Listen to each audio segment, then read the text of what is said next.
welcome or welcome back to my channel. I am so excited for this episode. It is officially October, meaning we have reached my favorite month of the year, my favorite season of the year. If I could inject the way that autumn feels to me into my veins, I probably would. It is permanent serotonin boosts for me. I absolutely love it. I crave the feeling. I chase that feeling all year round, to be honest. I love this season so much. This is the season of coziness, of warm, comforting beverages, pumpkin spice and hot apple cider, getting lost in a corn maze, going to the pumpkin patch, carving jack-o'-lanterns, dressing up in costume for Halloween, rewatching all of your favorite spooky season movies and TV series, embracing the thrill of the scare and going to your favorite local haunts, going hiking and admiring all of the changing colors of the leaves, the vibrant reds, yellows, and oranges mixed in with the greens, reading by candlelight, atmospheric reads, rainfall, dressing up like you're starring in your own dark academia fantasy book. I could go on and on about how much I love this season. It has the best food, it has the best drinks, it has the best fashion, it has the most fun in terms of ambiance and activities. Oh man, I just love it so much. If I could inject autumn and the way that it makes me feel into my veins, I probably would. I crave that feeling, I chase that feeling all year round, and I love it. All I could really say is that I feel like I'm in a bit of a creative high. I feel just like I'm buzzing with inspiration and creativity when the season hits. And I love that for me, and I love that for anyone else who feels that way. Now, technically speaking, I'm kind of considering this year to be a bit of an extended autumn for Danny and I. We are heading to Japan next month for 3 weeks, which is going to be very exciting, and it is usually their autumn season there, so fingers crossed that it is giving all of the vibes, which I'm sure it will.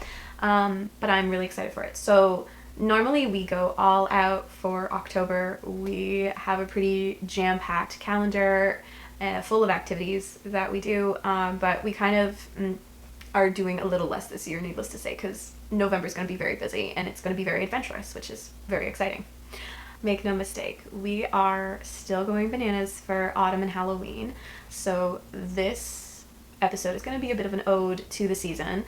There will be book shopping. I'll talk about some of the books on my radar, my TBR, or that I've read, cozy hobbies, pumpkin patches, maybe some Halloween costumes, possibly, the works. It's going to be a nice vlog of just some of my favorite activities for the season, and I'll have you come along with me.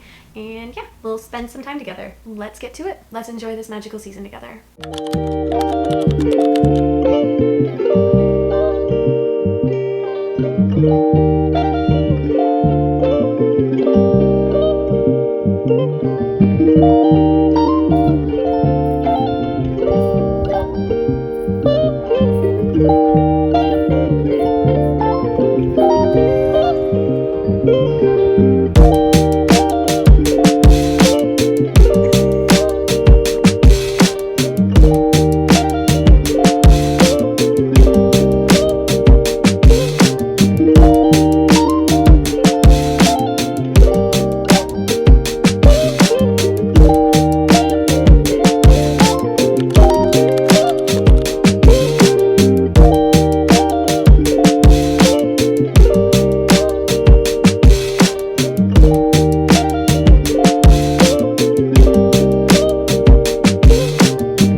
wanted to quickly discuss the books that I am currently reading, and as well as the books that are on my radar. Realistically speaking, I know that I won't be able to read all of these books. It is a very, very full month, and we're prepping to go to Japan and everything, so I know I won't be able to read all of these with how busy my schedule is. But, you never know how many I can actually get through during the season.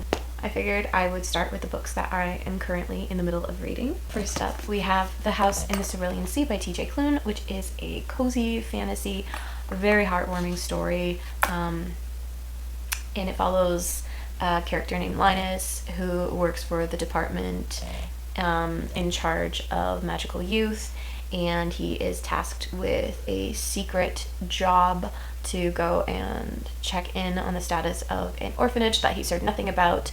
It's got very strong found family vibes, and it's so warm and sweet, and I love the storytelling of T.J. Klune. I'm really enjoying it, and I'm actually curious to read more of their work. I'm also in the middle of reading Frankenstein by Mary Shelley, with the upcoming movie by Guillermo del Toro and the release of it. I really wanted to sink my teeth into this classic. Next up, we have I Was a Teenage Slasher by Stephen Graham Jones, and this is following a character named Tolly, who is, I don't want to give too much away. I really knew very little about this book, and as I've been reading it, it's actually surprised me because it's not what I expected, and I think that that is such a fun way to read a book like this. But, you know, the namesake, I Was a Teenage Slasher, gives a little hint as to the storytelling, but I don't want to give anything away, but it's about Tolly and being a teenage slasher. We'll leave it at that, and I'm enjoying it. And the last book that I am currently in the middle of reading is Slewfoot by Brom, which is a very witchy story set in colonial New England, and I'm only 18 pages in. I am enjoying the storytelling, and I'm excited to see where it goes. I've had this on my TBR since last October, I believe, and the illustrations definitely on the inside are what caught my attention, as well as the cover. But yeah, I feel like this is just such a perfect read for this month. Alright, and now I'm going to just discuss the other books that are on my radar. I do not know how many books I'm actually going to be able to read this month. It is already mid-October when I'm filming this. So, realistically speaking, I know I won't be able to read all of these, but you never know. So, this very, very trendy book, If It Makes You Happy by Julie Olivia, which is a rom-com set in Vermont, and as someone who's been to Vermont, I'm really excited to check this one out. I've heard it's giving like really good 90s vibes. Very Gilmore Girls meets 10 Things I Hate About You, and I'm pretty excited about that. Next up, I have We Used to Live Here by Marcus Kluwer. I hope I'm pronouncing that right. Probably not. I really don't know anything about this other than it's a couple who buy a house, people show up, and things start getting a little uneasy and uncomfortable and potentially scary. One of my weaknesses for spooky season are ghost stories or houses that have spooky things happening in them. I've always kind of been drawn to that. Haunting of Hill House is my favorite ghost story or spooky season story I think of all time. I'm always kind of chasing that feeling, and I know that I'm not setting this up to give me that vibe whatsoever, but I do consider myself a sucker for these types of stories, and I've heard amazing things about this, so I'm really excited to give this one a go. And we have If We Were Villains by ML Rio, and I'm very excited about this. It is very dark academia. I believe it's in a school, and I don't know if it's a club or a class, but it's all deeply Shakespearean, and there's a murder, and I believe there's a mystery element to it, and I'm really excited about this. I've heard it's amazing, and I just need something to give me some dark academia vibes this season. And lastly, Bury Our Bones in the Midnight Soil by V.E. Schwab, and this is toxic lesbian vampires, if you have not heard about it yet. I love V.E. Schwab's writing, and I'm really, really excited to finally read this one. I honestly, this is the one I'm least sure about getting to this month. I feel like I will probably get to If We Were Villains and We Used to Live Here, and possibly If It Makes You Happy, because those are usually really, rom-coms are easy reads. So I don't know if I'll actually get to this one. This is the one I'm most unsure about getting to, but I make no mistake, I'm very excited to read this book. I have also I read The Executioners 3 by Susan Dennard. It was very 90s vibes as well. Buffy the Vampire Slayer meets Scooby-Doo meets X-Files, and a little bit of Gilmore Girls just because of the small town vibes of it, and it's set in the autumn time as well. It was fun. I had such a great time with that one. I could see it becoming a little series, and I thought it was just such a fun time. And the other book I read was Dark Waters by Catherine Arden, which is the third book in the Small Spaces quartet. I think it is. Anyways, it's for young readers. It's a spooky story, and it's following three friends from book one. I don't know what it is about spooky books written for young readers, but I feel like they hit so much harder sometimes than ones written for adults. And I don't know if it's that the adult ones try to go and explain the reasoning behind it, and that the young readers ones are just left to the imagination or given no explanation. And I kind of like that. I don't always want logic to dictate a situation. Sometimes I just want to be, unsettled, and it's hard to unsettle me. So those are all the books on my October TBR radar. I've got my cozy drink ready to go, so let's read some spooky season books.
Alright, friends, we have come to the end of the episode.